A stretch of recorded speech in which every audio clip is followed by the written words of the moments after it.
today we're tackling a really heavy but crucial piece of American history. Absolutely. It's about this unbroken record of military service by Black Americans, specifically foundational Black Americans. Right. This commitment, this service in every single conflict the U.S. has been on. But here's the core issue, the deep contradiction.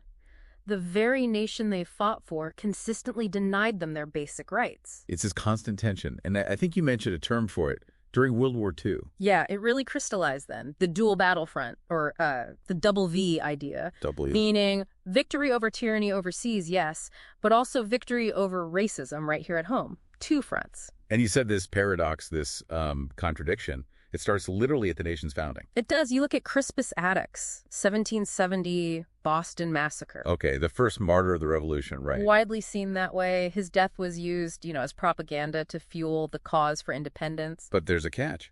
A huge one. John Adams, who defended the brave soldiers involved, well, he used prejudice to get them off, described Attucks and the others as just a motley rabble of saucy boys, Negroes, and mulattoes. Wow. So right from the jump, the sacrifice is used, but the person, their humanity, is immediately devalued. Exactly. Sets the pattern. But then service becomes more than just sacrifice. It becomes strategic. A very assertive political strategy. Think about it. Even though a 1792 law actually barred Black men from the army. They were barred. I didn't realize that. Yes. But come the Civil War, the sheer need for soldiers, for manpower, forced the government to change its tune. Necessity. It was the ultimate leverage. And Frederick Douglass put it so powerfully. He basically said, you put a U.S. uniform on a Black man, give him a weapon. Yeah. There is no power on earth that can deny that he has earned the right to citizenship. Service equals citizenship. Earned. That really sets the stage for World War II then, because that era seems like the ultimate testing ground. It absolutely was. It provided undeniable proof that segregation wasn't just, morally bankrupt, but strategically stupid. How so? Let's talk specifics. The combat records. Okay, look at the Tuskegee Airmen, the Red Tails. There was so much doubt about whether Black pilots could even fly complex fighters. Institutional doubt. Right. Did they just meet expectations? No. They were exceptional. Shot down 112 enemy planes. Proved everyone wrong. Incredible. And weren't there others, like tank battalions? Oh, yeah. The 761st Tank Battalion, the Black Panthers. Their motto tells you everything. Come out fighting. Yeah. And they did, fought continuously for a record stretch deep in the Battle of the Bulge. But that motto applied back home, too, fighting Jim Crow. Jim Crow, the segregation laws. Exactly. Which leads to this insane moment. Jackie Robinson, before baseball, was in the 761st. The Jackie Robinson. The very same. He gets court-martialed. Why? For refusing to move to the back of a segregated military bus? Wait. They're fighting Nazis, literally for national survival, and the military is willing to prosecute a talented Black officer over a bus seat. It sounds unbelievable, doesn't it?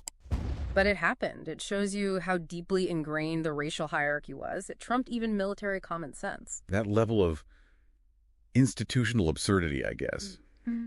We must have reached a breaking point. It did, and it's captured perfectly in this letter, the Trimmingham Correspondence from 1944. What happened? Corporal Rupert Trimmingham, a Black soldier, writes home. He's in the Deep South at a train station lunchroom, and he sees German POWs. Prisoners of war.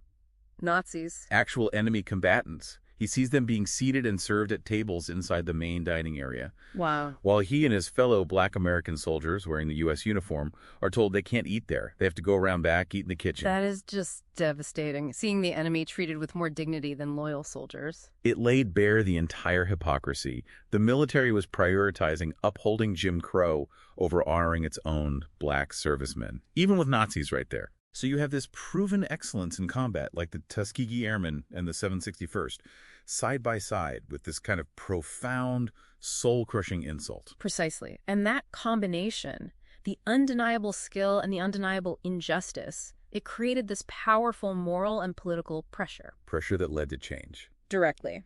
It built the case for President Truman's Executive Order 9981 in 1948. The order desegregating the armed forces. That's the one, mandating equal treatment and opportunity. And did it happen overnight? Not quite. Policy is one thing, practice is another. But then came the Korean War.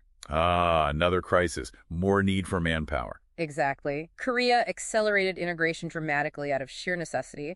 By 1953, something like 90% of Black troops were serving in integrated units. It worked. And the impact when these veterans came home? immense. They came back with this incredible moral authority. They'd fought for democracy abroad, seen integration work under fire. They became really the backbone, the leaders of the civil rights movement. Using that military experience, that earned authority to demand the country live up to its ideals. Absolutely. The military's integration, forced by reality, challenged all the old racist myths and set a vital precedent. Which leads to a final thought, maybe something for you, the listener, to chew on. Yeah. Think about it. The military's primary function is combat effectiveness. Right. Maximum efficiency for national survival. Right. So did this institution, designed for war, ultimately provide the most powerful practical argument that segregation wasn't just wrong, but actually weakened the nation, that it was strategically unsustainable?